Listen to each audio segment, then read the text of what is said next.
Before we talk about the Rape of the Lock specifically, I want to spend a little time talking about Alexander Pope. Now, if you remember when we read Windsor Forest, we talked about some of the important contextual things related to Pope. One of them being his Catholicism and the fact that as a Catholic in England in the early part of the 18th century, he was not allowed to own property, he couldn't vote, he couldn't attend university. So he was really restricted in terms of the kinds of access he had to traditional forms of masculine power. Secondly, and equally important, was his physical situation. Um, Pope suffered from a disability caused by tuberculosis of the spine, which made him essentially, I don't want the term that they used at the time in the 18th century was sort of hunchback. That is to say, he never grew past 4 foot 11.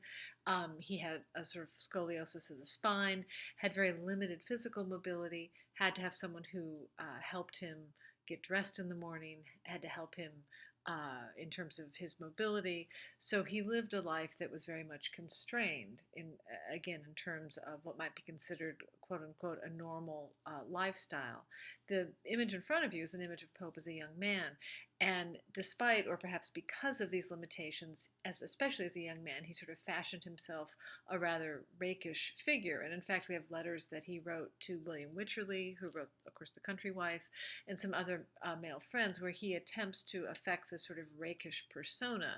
Um, it's important that that happens during his letters because his letters, as with his poetry, were an attempt, I think, by Pope to use language generally and poetry specifically to compensate for what he considered a certain type of limitation on him in a more general sense of British culture. This image that you have here of Pope is as a young man, and as you can see, he was, from all accounts, very handsome with sort of a classical figure. You can see where this is, of course, a very elaborate wig, a rather romantically um, unbuttoned shirt. It's an image of a young pope.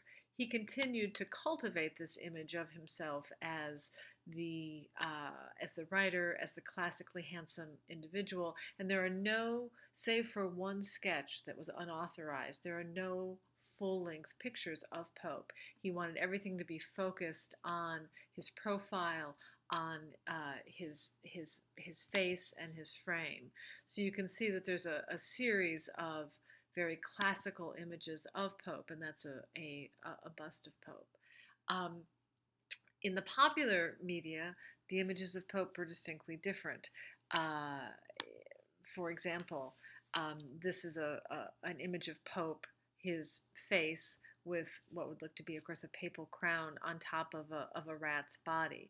There was attempts to dehumanize Pope, to make fun of his disability, and to make fun of his Catholicism. Now, I provide all these backgrounds because I think it's really important to think about what that did to Pope in terms of the public perception of him and the perception of himself.